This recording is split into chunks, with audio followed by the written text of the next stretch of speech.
Welcome back everyone to another video, and in this video we'll be discussing about exceptions in Python.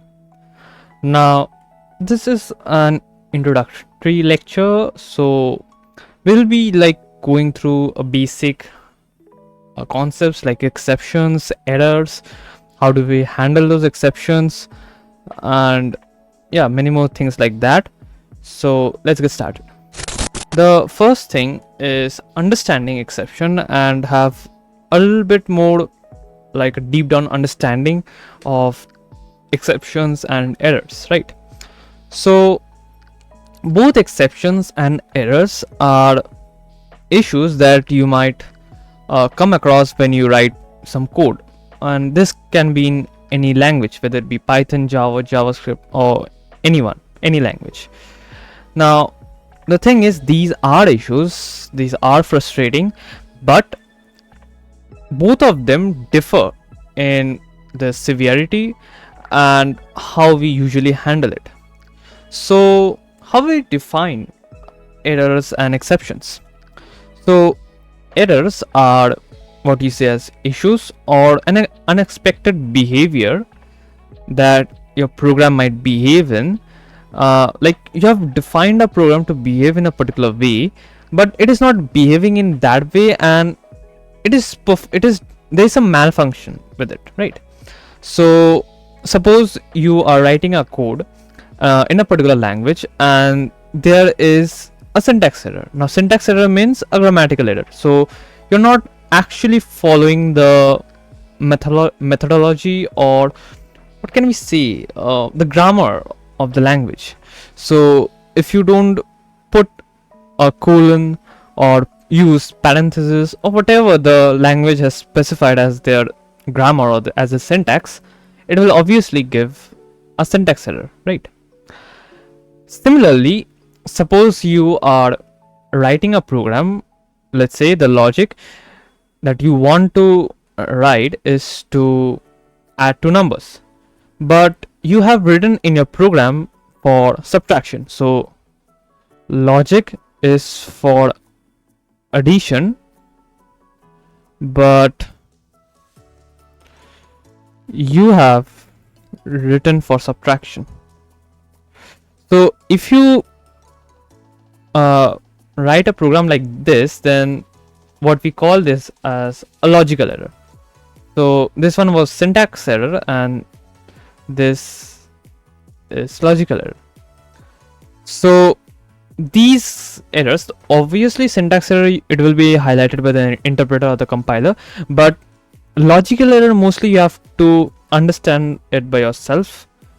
So, and these occur unexpectedly, so there is no specific way or a predefined procedure to handle it. You have to understand your code and rectify your mistakes. That was about errors, right? Another thing is exceptions. So exceptions they mostly occur during runtime, and there is a predefined procedure which we call as exception handling. So here we first let's say capture the error, and based on the error that we have captured, we show appropriate messages and or divert, or let's say guide the user to do a particular task or how to handle that particular error, right? And if not, like if there is no kind of error like that, then obviously we execute a particular block of code. That's it. So now let's move on to raising exceptions. Now in Python we have a particular way to raise exception. So what we do is we have a special keyword called raise, and we use this particular keyword to raise an exception using this exception class. Now we haven't talked about classes, objects, and object oriented programming, so you don't have to understand for now. Right now you don't have to get deep down what is object oriented programming and stuff. You just have to know that we have learned about functions, right? So just for the time being, imagine it as functions, that you're using the raise keyword to call a function. Just for now, understand like this. though it is wrong, but still for the sake of understanding, keep it like this. Okay, so what we do is we use the raise keyword, and we we first over here we check for condition. If the particular condition is true, then we raise an exception, otherwise we just print the number. That's it.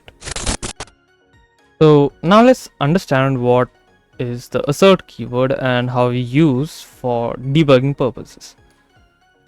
Now the thing is, suppose you want to develop let's say a simple calculator app using the command line interface, and the thing is you want to test something like some features on the fly.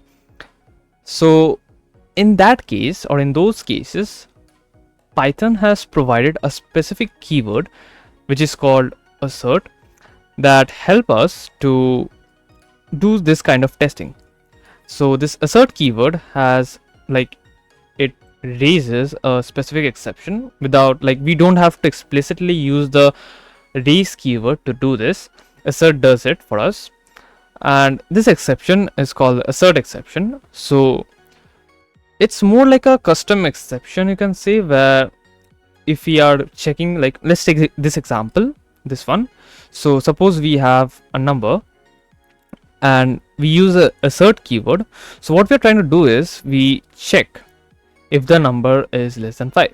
So is 1 less than 5? That is true. Since 1 is less than 5, it will print the number. But what if we have 6 less than 5? It is a false statement. So in that case, this statement or this line will be printed as an error. Remember, so this was printed as an output, no error. This was printed as an error, which is the assertion exception. That's the main difference. So it's more like we are doing everything in a single line, where you in the raise, when we're using the raise keyword, we have to check for the condition using the if statement, and then use the raise keyword calling the exception class, and then we are doing it all. But here we are using the assert keyword to check for the condition as well as printing the statement if the condition is false in a single line, right? And similarly we are printing it. That's it. That's the main goal of using the assert keyword, to do some testing. That's it. So since we have done using the raise keyword and then using assert, so let's have a practical demonstration for this. So let's first start with the raising exceptions. So raising and exception. So yeah, let's go with that statement only. So let's say we have number 1 and it is 5, and number 2, let's say it is 4, and what we are doing is we are printing number 1 divided by number 2. And so if we run this, we will get an output which is obviously correct, this statement. So it is 1.25. okay. Now this is one thing. So what if instead of 5 divided by 4 we are using 0? In that case, obviously we will get an error. So first let's run this, and we got an error called 0 division error. So the thing is, in mathematics, when we divide a certain number by 0, we get it as infinity. But the thing about computers, or when we're using a programming languages, in a computer the memory is limited. So, and there's nothing by which we can define infinity in a computer, because the memory is limited, the resources are limited, everything is limited at hand. So the thing is, in that case, we have a specific threshold, like even when we're doing recursion, that we'll go into that later. But when we're doing recursion, we have a particular threshold, and if you pass or if you cross that threshold, you will get a recursion error or something like that. But that's not the that's not what we are focusing in this at this moment. We are focusing on this particular exception, which is 0 division error. So since we cannot divide a number by 0, so we got this particular exception. But we can customize this exception. Okay, so how we are gonna do this, that's the main point. So let's say we have if let's say number 2 is equals to 0, then we raise an exception using the raise keyword and the exception class, and what we pass a string into this, and we can pass any string. So let's say you cannot divide a number by 0, that's what you're passing. So yeah, that's what we have passed. And if the number is not 0, so obviously we can divide it because we have no restriction then. So number 1 divided by number 2.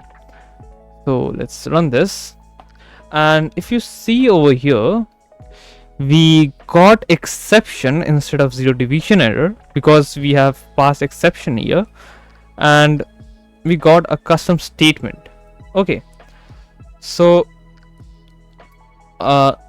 this is how you like create a custom exception. Now this is not really how you create a custom exception, because if you really want to create a custom exception, then you have to create a class, objects and stuff, but we haven't discussed about classes and objects, so we are keeping it for now, keeping it aside for now, and let's focus mainly on exception handling. So that is one thing. Okay, then we have learned about assert keyword, right? So let me first and we comment it out, and then assert keyword.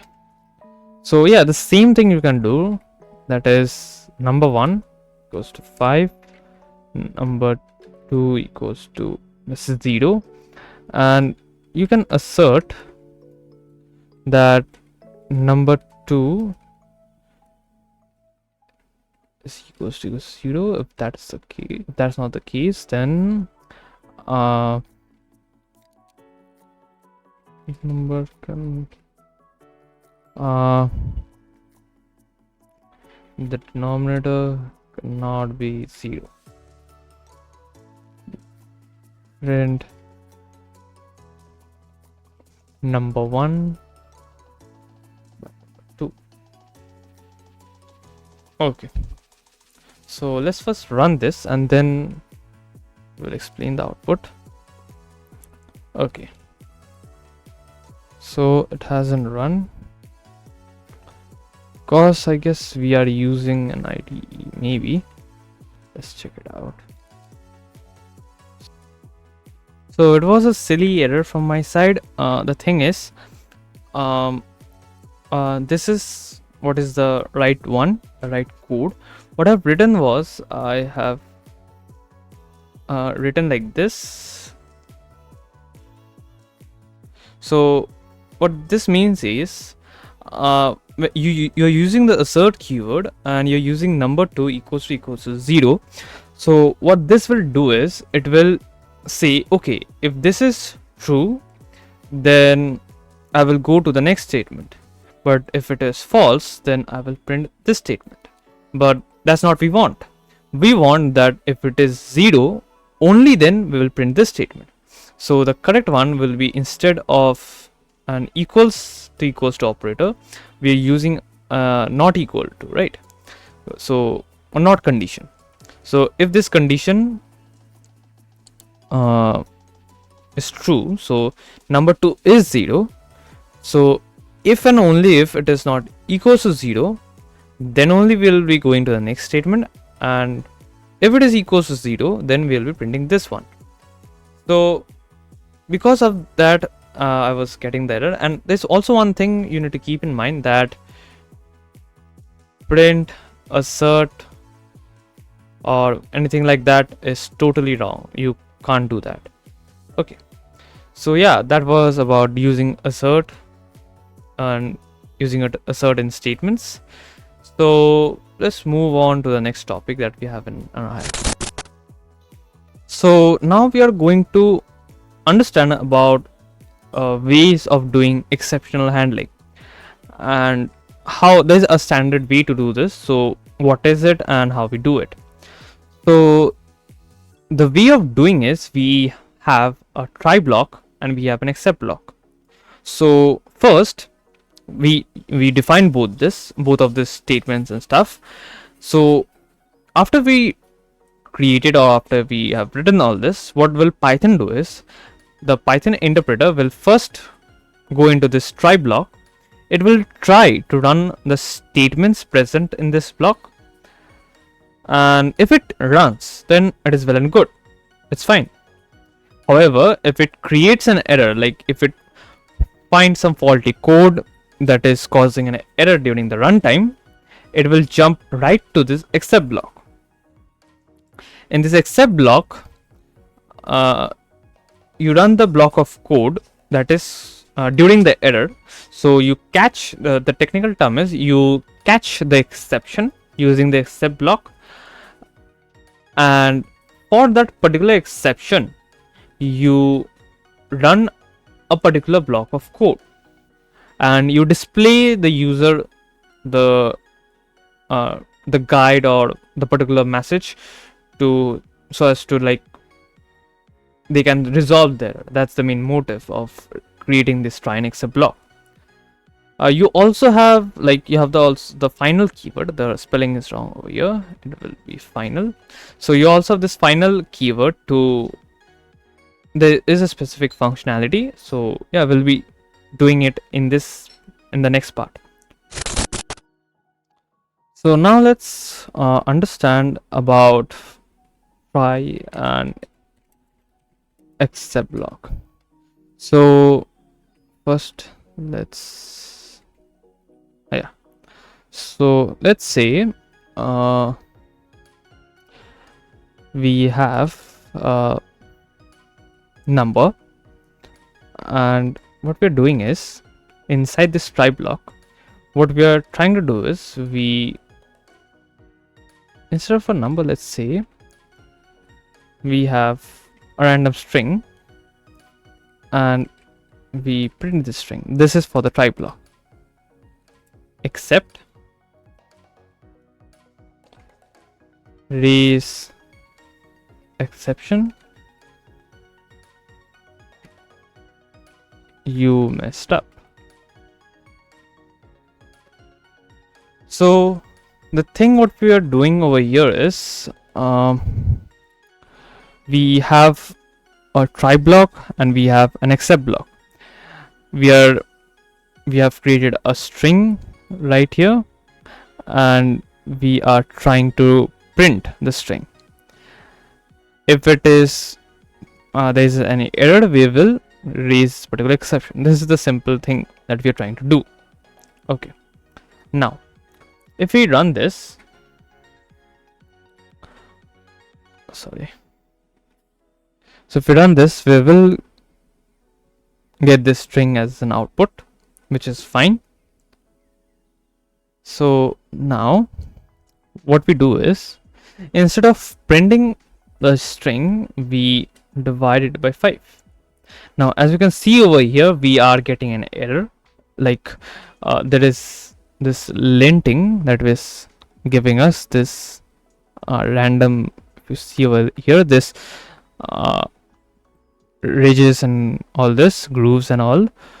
So it means that we have done something wrong and we are getting an error. But let's see what the interpreter says.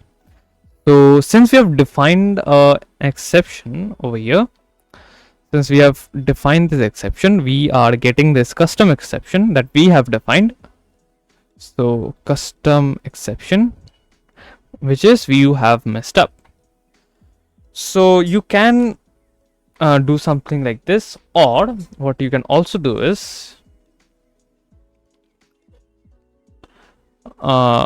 accept exception as E,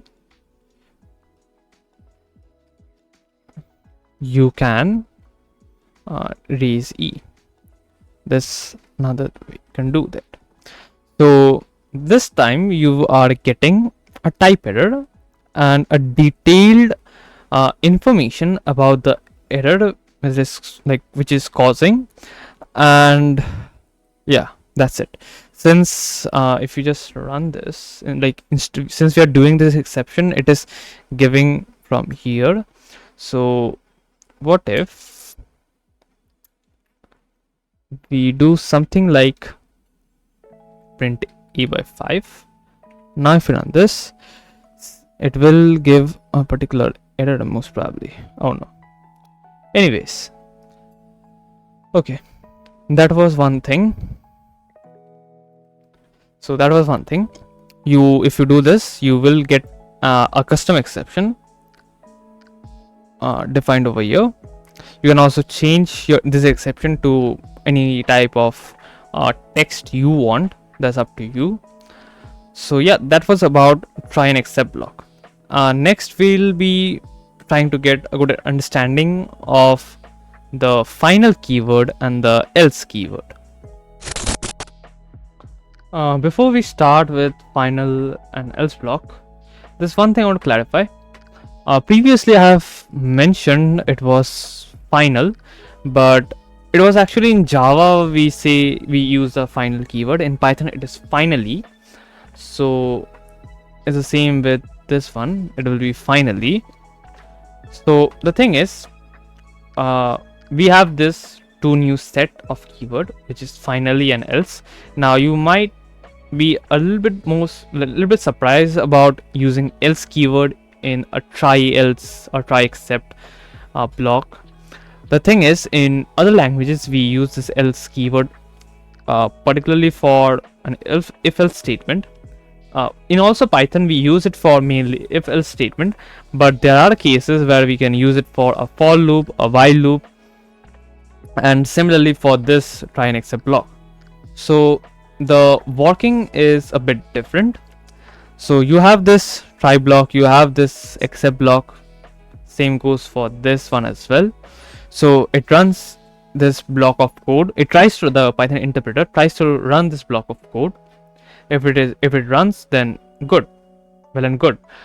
However, if it throws an error, then it will print this, the block of code during when it catches an error. Done. However, if there is a block of code and it has successfully run this block of code, there was no error when running this, then it will jump straight to this else keyword. So the meaning of this else keyword is if and only if there are no errors when trying to run this block of code in the try block, after it is finished its execution of this, jump straight in to the else block and run the block of code inside the else block. So in case of error you run only this, but in case of no error you run the try block and then the else block. Okay. However, in the finally block, what we have is the Python interpreter first tries to run this block of code. If there is no error, then well and good. However, if there is an error, then it will run this block of code. Now, if there is an error or if there is not an error, so if it has successfully run the try block or there was an error and it has to move to this except block, in both the cases it will jump straight to this finally block and it will run all the code that is mentioned in this finally code block. So that's a difference. So you use the else block only if and only if you have run the try block successfully, but in the final block it executes the code every time in this particular block. So you use this when you want to run a particular piece of code every time, whether there is an exception or there is no exception. So yeah, let's go through a quick demonstration of this, and that would be the end of it. So yeah, so let's start with this finally and else block. So let's say we have this try block and we are trying to print something. So but before, and then we have this except block, and let's say we try to raise this exception if we get any kind of error, and then finally we'll use the else block, and so it will print only if the code ran successfully. So code ran successfully. Yeah, now if we run this, we will get the output and we will get the output message for the else block. That's one thing. And if we throw an error because we are using 0, we will get an exception. If you see over here, we are getting an exception like this. Okay, so 0 division error and exception. So this was about the else block. If we use the finally keyword over here, and let's say code is running, and now if we print this, now you will see that we are still getting exception. Okay, let me delete this, will be better. Yeah, now if you run this, you're still getting an exception. You will see these exception and 0 division error like this, but if you look at it closely, we are also getting this output from this finally block which we have defined. So if you see, we have this finally block and the code is running message. So even if you get an exception, so then also you will get this print message from this finally block, but the only difference is if you, instead of raising exception, if you print the statement, then the sequence will just change, but it will show the message. That's the thing.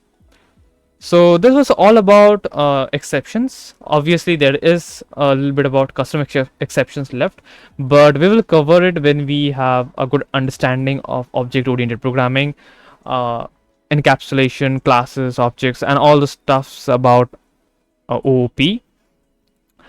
Till then, we will see what our next topic is. So if you like this video, then hit the like button, and if you're new to my channel, hit the subscribe button and press the bell icon so you never miss an update, and I will see you next time.